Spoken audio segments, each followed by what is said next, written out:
down, yeah. I've been feeling so, I've been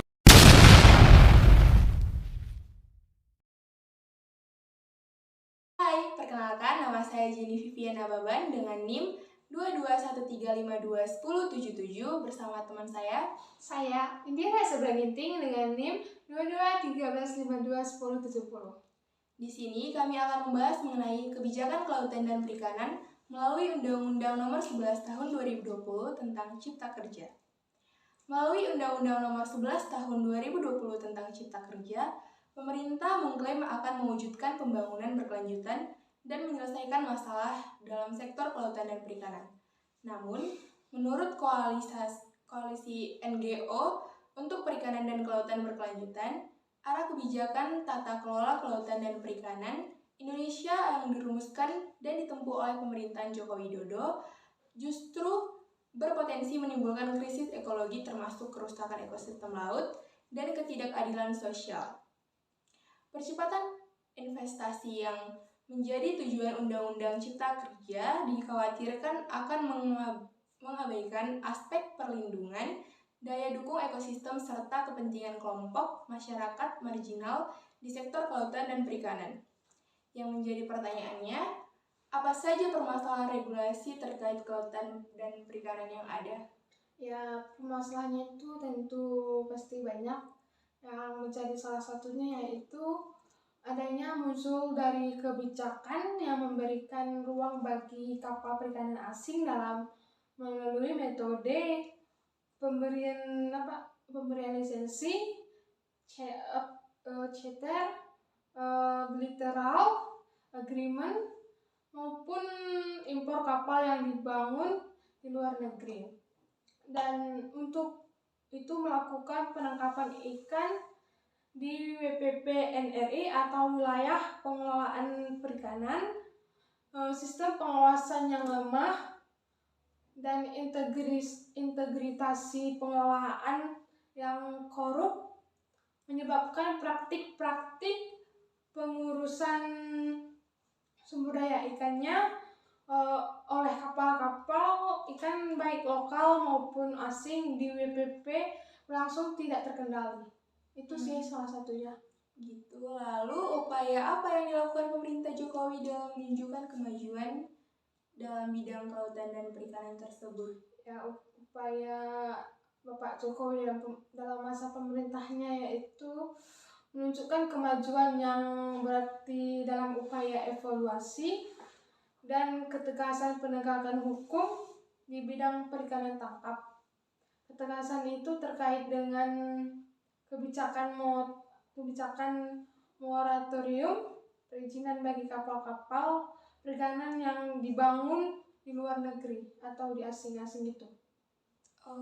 Selain masalah regulasi, apa ada masalah lain yang muncul di sektor kelautan dan perikanan?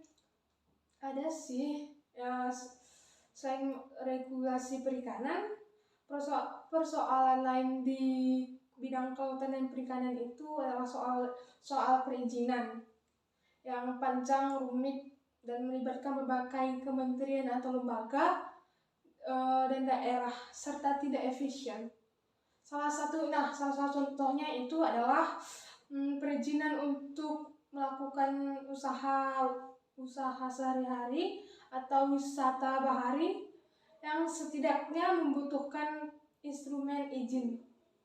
Bahkan Kementerian Keuangan telah mencatat di bidang perikanan dan pariwisata pelaku usaha yang mendapatkan izin yang jumlahnya dapat mencapai sekitar 17 instrumen perizinan dengan waktu pengurusan yang cukup panjang mencapai 661 hari.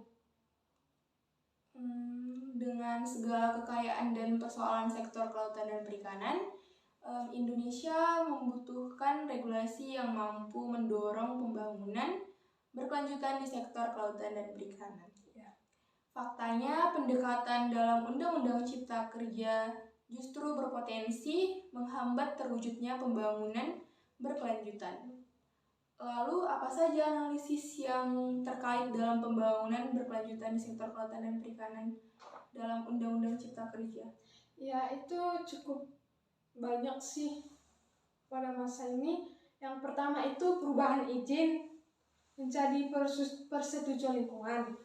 Yang kedua, mekanisme koordinasi antara kementerian dengan pemerintah untuk memastikan pemanfaatan tetap pada batas keberlanjutan atau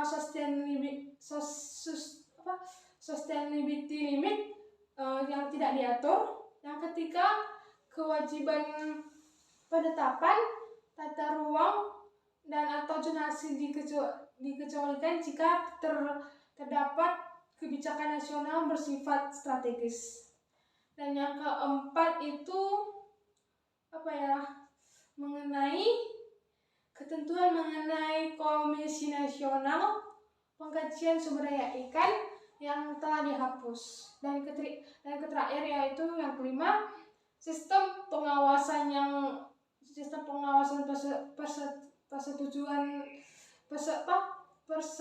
persetujuan sanksi tidak menjamin untuk kepatuhan pelaku usaha, mencegah pelanggaran atau melakukan efek jerah.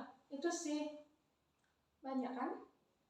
Selanjutnya, bagaimana cara pemerintah melakukan berbagai upaya untuk memenuhi hak warga negara atas pekerjaan dan penghidupan yang layak bagi kemanusiaan dalam bidang kelautan dan perikanan? Ya, dalam masa ini pemerintah melakukan dengan cara membuat pengaturan di undang-undang, membuat undang-undang yang menyejahterakan rakyatnya, serta membuat setiap masyarakat untuk mendapatkan suatu pekerjaan baik di posisi strategis maupun menjadi buruh. Lalu, bagaimana cara pemerintah memajukan dan mendukung aspek pekerjaan dalam bidang kelautan dan perikanan tersebut? Ya, cara pemerintah untuk memajukannya cukup rumit, yaitu dengan menyesuaikan segala aspek pengaturan yang berkaitan dengan kemudahan, perlindungan, dan pemberdayaan koperasi usaha mikro, kecil, dan menengah, peningkatan ekosistem investasi, dan percepatan proyek strategis nasional, termasuk peningkatan perlindungan dan kesejahteraan pekerja. Itu sih yang salah satu cara untuk memajukan dan mendukung aspek pekerjaan dalam bidang kelautan dan perikanan. Kesimpulannya yaitu dengan begitu besar potensi di sektor kelautan dan perikanan, sudah patut pengelolaan dilakukan dengan memperhatikan prinsip-prinsip pembangunan berkelanjutan agar sumber daya alam dapat dinikmati tidak hanya sekarang ini, tapi juga untuk masa depan. Sekian yang dapat kami sampaikan. Terima kasih.